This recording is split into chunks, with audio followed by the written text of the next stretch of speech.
ಶಿರೂರು ಅಂದ್ರ ಬಾಗಲಕೋಟೆ ಜಿಲ್ಲೆ ಒಳಗೆ ಗೊತ್ತಾಕತಿ ಸೈನಿಕರ ಊರು ಅಂತಂದು. ಅಲ್ಲಿ ಬೆಳೆಯುವಂತ ಹುಡುಗರು ಯಾವುದೋ ನೌಕರಿಗೆ ಆಸೆ ಪಡಂಗಿಲ್ಲ. ಆಸೆ ಪಟ್ರ ಅದು ಸೈನಿಕರಾಗಬೇಕು ಅನ್ನೋದು ಅವ್ರ ಮೊದಲ ಉದ್ದೇಶ ಇರುತ್ತೆ. ಈಗ ಸಮಯ ಏನಂತಂದ್ರ ಪಾಕಿಸ್ತಾನಕ್ಕೂ ಶಿರೂರಿನ ಗತ್ತು ಏನ್ ಅನ್ನೋದು ನಮ್ಮ ಊರಿನಂತ ಅನೇಕ ಯೋಧರು ಏನ್ ಗಡಿ ಒಳಗೆ ಅದಾರಲ್ಲ ಅವ್ರು ತೋರಿಸ್ಕೊಡ್ತಾರ. ಎಲ್ಲೇ ಇಲ್ಲವೇ ಮನುಕುಲಕ್ಕೆ ಮುಕ್ತಿ ಇಲ್ಲವೇ?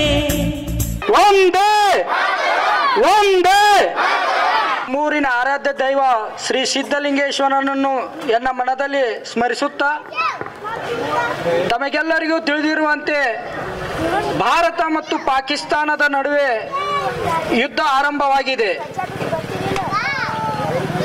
ಈಗ ವೇದಿಕೆ ಮೇಲೆ ಕೇವಲ 6 ಜನ ಸೈನಿಕರು ಕಾಣುತ್ತಿರಬಹುದು. ಆದರೆ ನಮ್ಮೂರಿನ ಸಾವಿರಾರು ಸೈನಿಕರು ಈಗ ಗಡಿಯಲ್ಲಿ ತಮ್ಮ ಸೇವೆಯನ್ನು ಸಲ್ಲಿಸುತ್ತಿದ್ದಾರೆ. ಅವರೆಲ್ಲರಿಗೂ ಶ್ರೀಗಳ ಸಿದ್ಧಲಿಂಗೇಶ್ವರನ ಆಶೀರ್ವಾದ ಸದಾ ಹೀಗೆ ಇರಲೆಂದು ಪ್ರಾರ್ಥಿಸುತ್ತೇನೆ. ಶಿರೂರು ಅಂದ್ರ ಬಾಗಲಕೋಟೆ ಜಿಲ್ಲೆ ಒಳಗೆ ಗೊತ್ತಾಕತಿ ಸೈನಿಕರ ಊರು ಅಂತಂದು. ಶಿರೂರಿನ ಗಮ್ಮತ್ ಏನಂತಂದ್ರ 7 ಗರಡಿ ಮನಿ ಅದಾವು. 7 ಗರಡಿ ಮನಿ ಒಳಗೆ ಪೈಲ್ವಾನ್ರು ಉಟ್ಕೊಂತಾರ. ಅಲ್ಲಿ ಬೆಳೆಯುವಂತ ಹುಡುಗರು ಯಾವುದೋ ನೌಕರಿಗೆ ಆಸೆ ಪಡಂಗಿಲ್ಲ.